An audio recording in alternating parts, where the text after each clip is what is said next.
An emerald oasis in the middle of Kenya's Tsavo National Park. A sequence of pools in a dry and dusty land. A spring that is known as Mzima.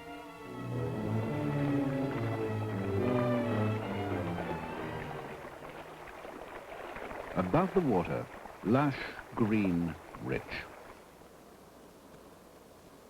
But below the surface, a yet richer world, yet more beautiful, even more entrancing, and peopled with a world of its own, an interdependent world where every creature's life impinges upon that of another, and yet where everything, every living thing is dependent upon the water that bubbles into this spring. Without it, there would be nothing here.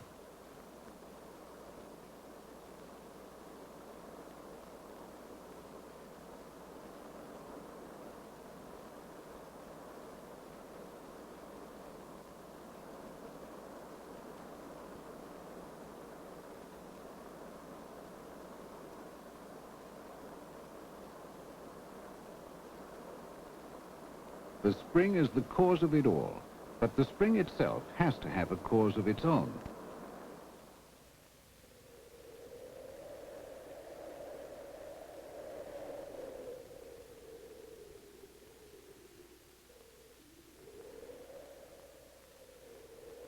The Tulu Hills rise up 4,000 feet above the flatness of the Tsavo landscape. They are volcanic hills recently made and contain 100 or so craters, some covered with trees, some barren with nothing more to show than their own ash.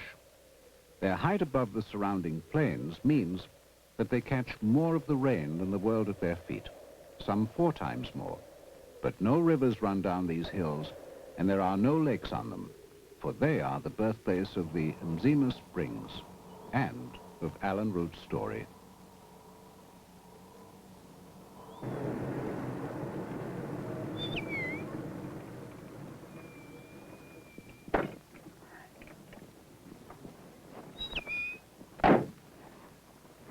Gonna need some water, Gitui.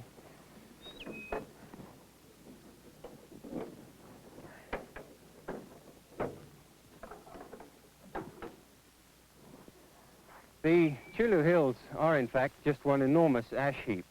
Down through the centuries, they've erupted time and time again, depositing layer upon layer of volcanic ash. And here, where we have a cutting that gives us a cross-section of the hillside, we can see this very clearly. Here, for instance, is a very narrow band of ash from a small eruption. Here is an eruption that deposited almost 2 feet. But what's important is the material itself. It's coarse volcanic ash, completely permeable, so that every drop of rain that falls on these mountains goes straight in. We can demonstrate this very easily. Have the water, fine, we're going to pour some here and just see what happens.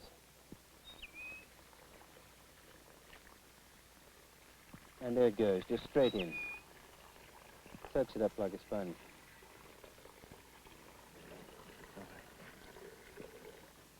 Fine, well, that was about 2 gallons on, a square foot of ground. The equivalent, I imagine, of some 4 inches of rain. Every year, over 8 feet of rain fall up in these mountains, and every drop of it percolates down through these layers of ash until it finally hits a hard layer of rock, which brings it to the surface again at Mzima Springs, about 20 miles away.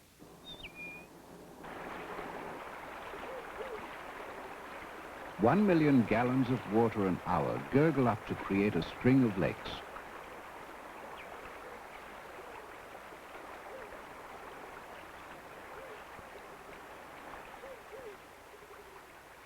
At the end, the water all disappears into the lava again, and from that point back to the place where the spring had first bubbled to the surface is less than a couple of miles. So it's just a scratch of water on the Earth's dry skin, the shortest of rivers or the narrowest of lakes. But it totally transforms this small piece of land through which it travels and all the life that lives there.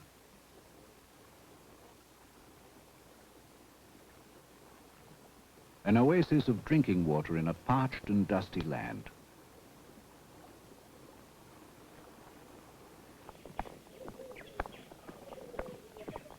So the zebras come, and the baboons. The baboons are popular drinking companions because they are an alert bunch, always ready to shriek a warning of danger. The water has crocodiles, and the land has all the traditional predators, so drinking is a doubly dangerous time.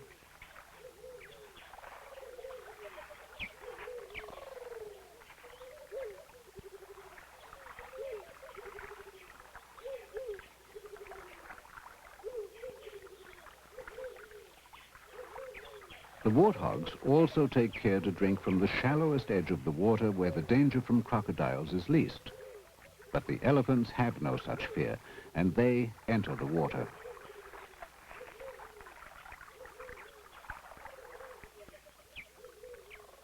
All of this is above water in a world of air, but to appreciate a spring fully, one has to be amphibious, to go beneath the surface into that other world.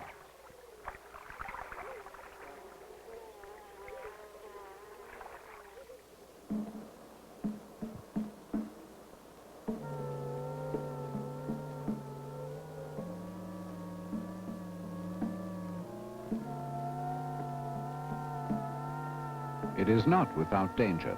Hippos and crocodiles can become aggressive animals, and at Mzima recently killed a tourist's son and bit off another man's leg. It meant keeping a very good lookout at all times, and then swimming as close to the quarry as one dared to go.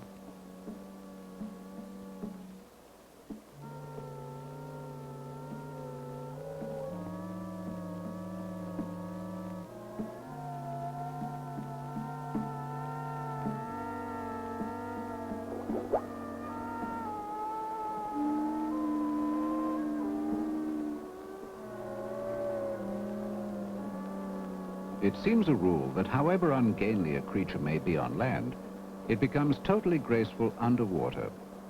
Actually, these hippos were not swimming, but walking in a moon-like way on the bottom along particular pathways. It seems, too, that they can control their buoyancy, probably by compressing themselves somehow so that they are just as light or as heavy as they wish themselves to be. The fish, most of them labia, are attracted by hippo dung, by algae actually growing on the hippo, and by the fact that these 2-ton animals do stir up available food in the neighborhood. The scars are from fighting.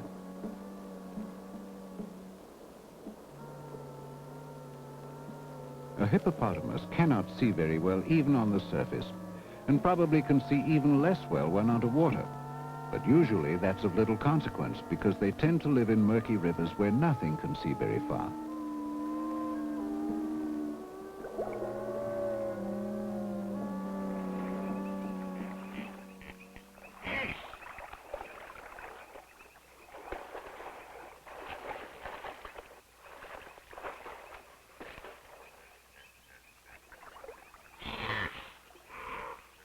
There are some 70 hippos at Mzima, living in 4 main groups, and they spend the daytime in supreme indolence lying about in the water.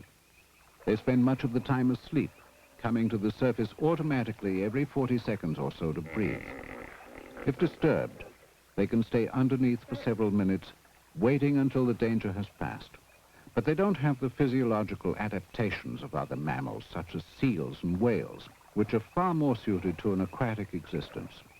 Instead, the hippo is more of a terrestrial animal who spends all day in the water where it's safe and it's cool and it supports his great bulk for him.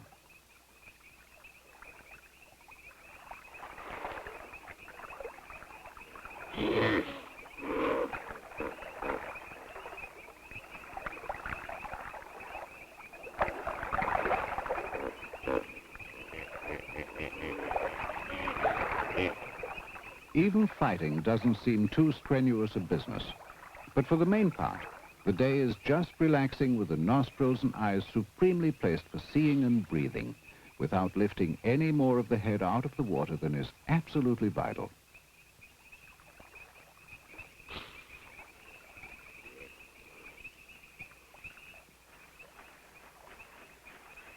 All this indolence is not to say that a hippopotamus can never move at all. The evening and the night are their active periods, when they get out of the water when they graze the 200 pounds or so of vegetation that are necessary to keep them alive from one day to the next. At Mzima, most of the available food grows at the very edge of the water. Therefore, no need to travel very far, but no great source of supply. It's probably this lack that keeps their numbers so low, because everything else at Mzima seems on the side of the hippo. More cooling off with the same action by which they scatter their dung. Although they have some favored dunging spots on land, most of it goes into the water or on the very edge. And this is crucial to the Mzima economy. With each hippo fattening himself on the land by night and then enriching the water with such a bulk of undigested matter by day, the animals are creating a special one-way flow of energy from land to water. Without this flow, without this plundering of the land for the benefit of the water, the pools would be far less rich and varied in animal life. The hippos survive because of the spring, and much other life survives because of the hippo.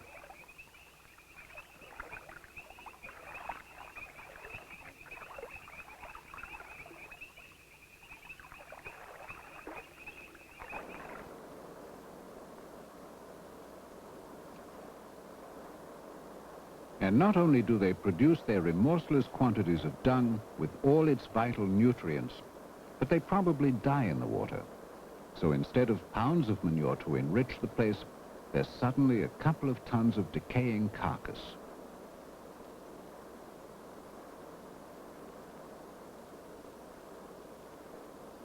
It's all grist for the biological mill. The barbus fish live primarily on snails, which they search for on the bottom.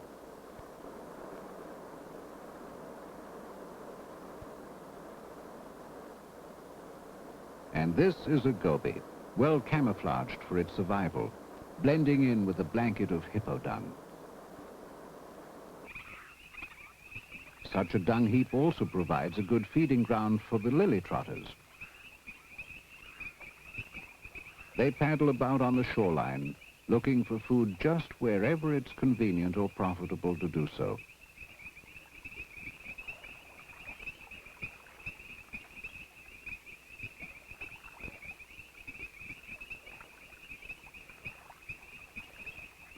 The pygmy cormorant also comes to the same rich feeding ground, made rich by, with, and on the hippopotamus, the universal supplier of everyone else's need.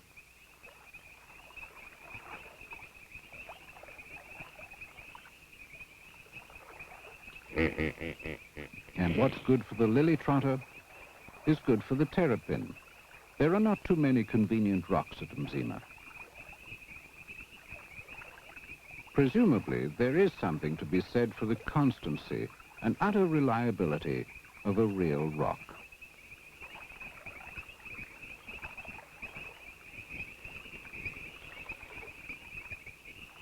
Floating platforms, muck spreaders, wholesale provision merchants. The hippos support an abundance of life, particularly fish life, upon which a variety of fish eaters thrive. Among them the darter or snakebird.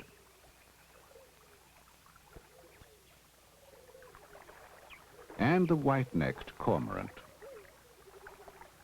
Unlike the hippo, the cormorants have to see well above and beneath the water to catch their fish. The eyes have special lenses which can change shape to correct for the refraction underwater. A hooked beak to firmly hold fish, and to help with the underwater steering, a broad, ruddered tail.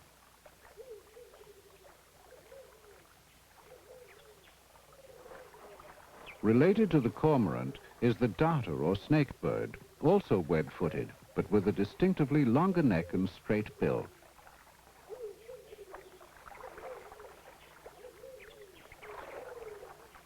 Ungainly on land, but just look at it in the water. The webbed feet are now in their element.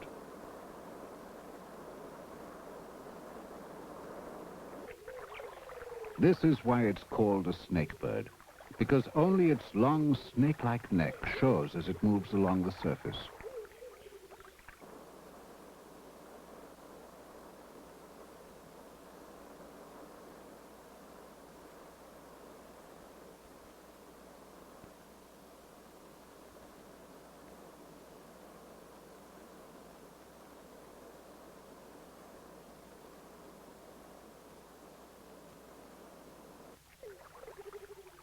The same old rule seems to apply. A perfectionist of movement below the surface, a waddling farmyard duck above it.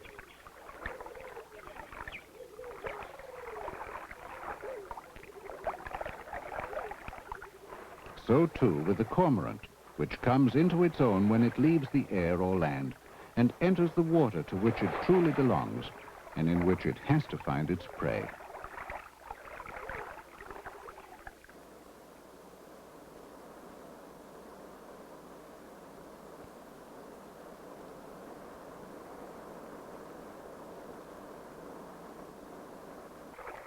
There are about 150 species of birds which get their food by diving. Part of the reason why they're not good flyers is that they have solid bones to make them less buoyant. Good flyers have hollow bones, so they're lighter in the air and would be awkwardly light underwater. Not so a diver like the cormorant. A cormorant needs about a couple of pounds of fish a day, which is more than the needs of an adult crocodile. But then the crocodile does nothing all day, and all birds have a far higher metabolism. An oddity of the cormorant is that its plumage gets sodden when it swims. Most divers are oily and stay dry, but the cormorant has to dry out after every swim. Edging the springs is an occasional phoenix palm or a yellowthorn acacia that provides a convenient nest site for the sunbird who builds over water and at the very end of suitably slender branches. In this way, it's fairly safe from predators. The young are fed on insects, and the mother always removes the droppings from the nest. A small and lightweight snake could reach and rob that nest. So the sunbirds scream at it and harass it. But no need to. This is a grass snake which feeds not on baby birds, but on frogs. The frog's instinctive defense is to remain frozen still.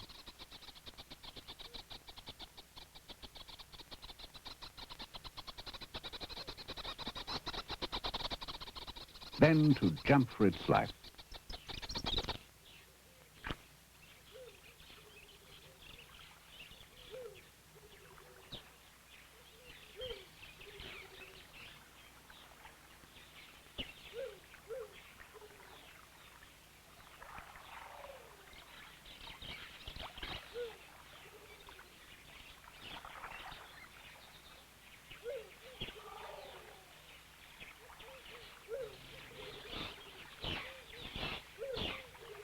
Mzima is viewed quite differently by another inhabitant, as though it were their own pool, their private place in which to play and amuse themselves.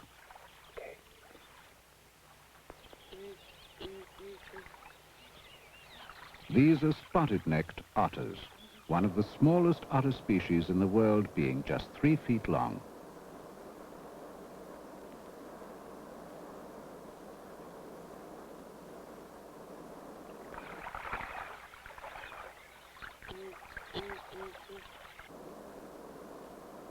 Boisterous, comical, mischievous, and tireless.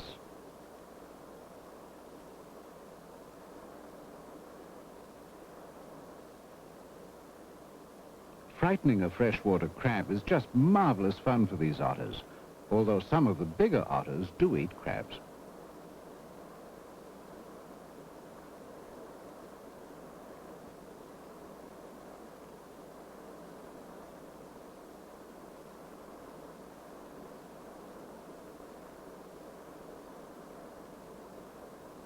These otters are fish eaters, but even catching the all-important fish can become yet another game, for a while.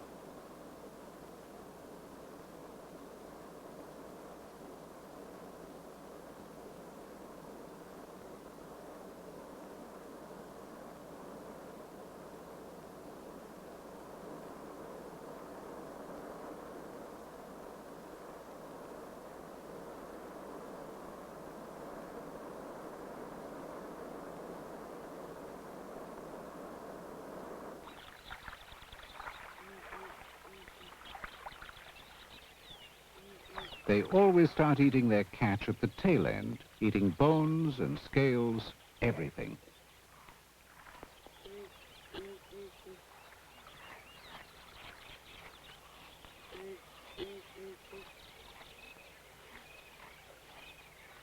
The yellow-billed kite is a scavenger, sufficiently aggressive at times to prevent the otter from eating its fill.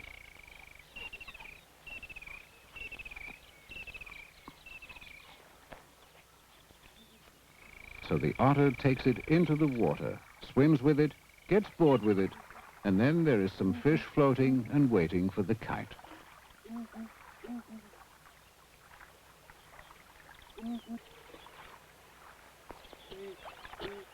The otter therefore feeds itself and the kite, and a good many other animals who find bits of otterfish lying around. The otters kill more than they need, with their perpetual energy having to find every possible outlet. Frequently, they scratch their bellies on the rocks and are always ready to turn anything that comes along into yet another game. At last, with the arrival of the terrapin, there is something new to play with. Otters don't eat terrapins. Only very hungry crocodiles do that.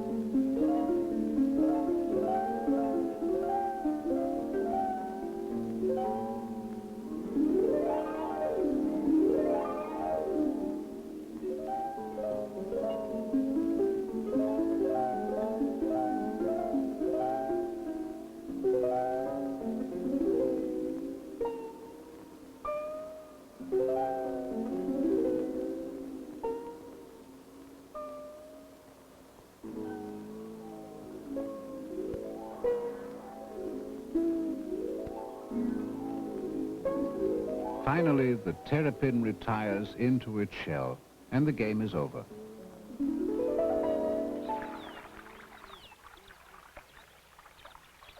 But the otter contribution to the Mzima economy is not over, for there are always bits of fish left over from previous meals for others. The eel's twisting motion, like that of a crocodile, is for tearing off pieces of food.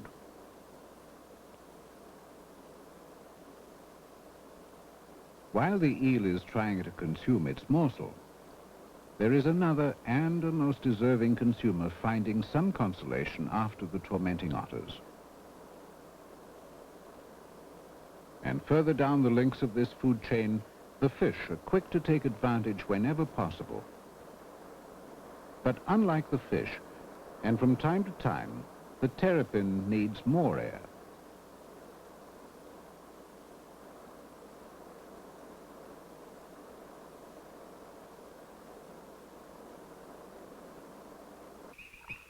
Another air-breathing reptile at Mzima is far more formidable.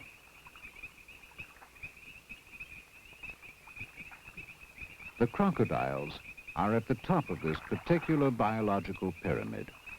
They not only eat the fish which the hippos support, but they will eat the predators of those fish, and even a young hippo if they get the chance. And not only are most of the drinkers in danger when they come to the Mzima pools, but even insects and birds on occasion. All are a meal for the crocodile. Most of the crocodile's day is spent regulating its temperature, getting in and out of the water to do so, but really missing a chance to eat, say, a snake.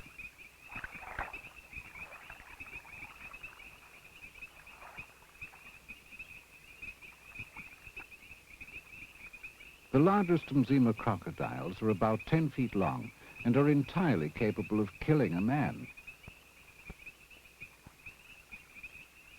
Crocodiles have been extraordinarily successful as a group ever since they evolved back in the reptile age. But even so, they're still extremely primitive, for their jaws, although big enough, can only chomp at the food, and they even have to come to the surface in order to swallow. They are past masters at being stationary and waiting for food to come to them. But what is little known is how they deal with some food they've already dragged into the water. A crocodile's primitive teeth aren't specialized like mammal teeth into biters, tearers, and chewers. So if it's impossible to chew or to bite, the only solution is to tear off by spinning round or just tugging.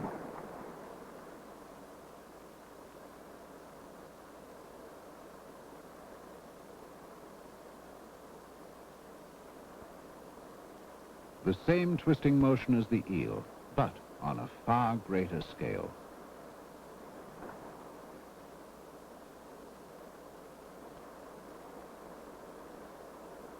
Another terrapin is not at all slow in scavenging for its share of the kill, but it has to compete for the meat with the fish and with the crocodile who put it there.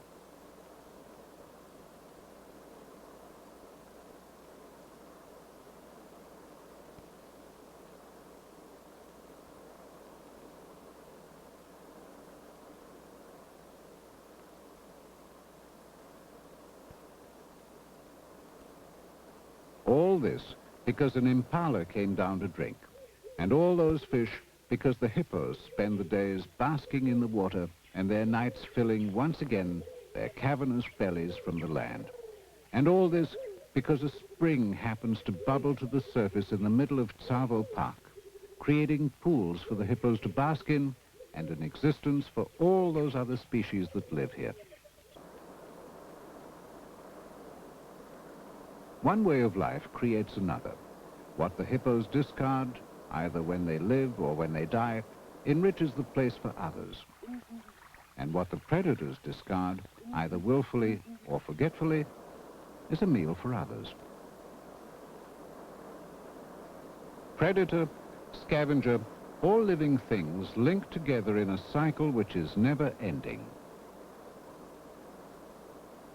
Should anything happen to stop these 1,000,000 gallons of water an hour, the fish would disappear, and the cormorant would fly off and go somewhere else. But the springs endure, providing food for some and drink for others, a watering place in a thirsty land.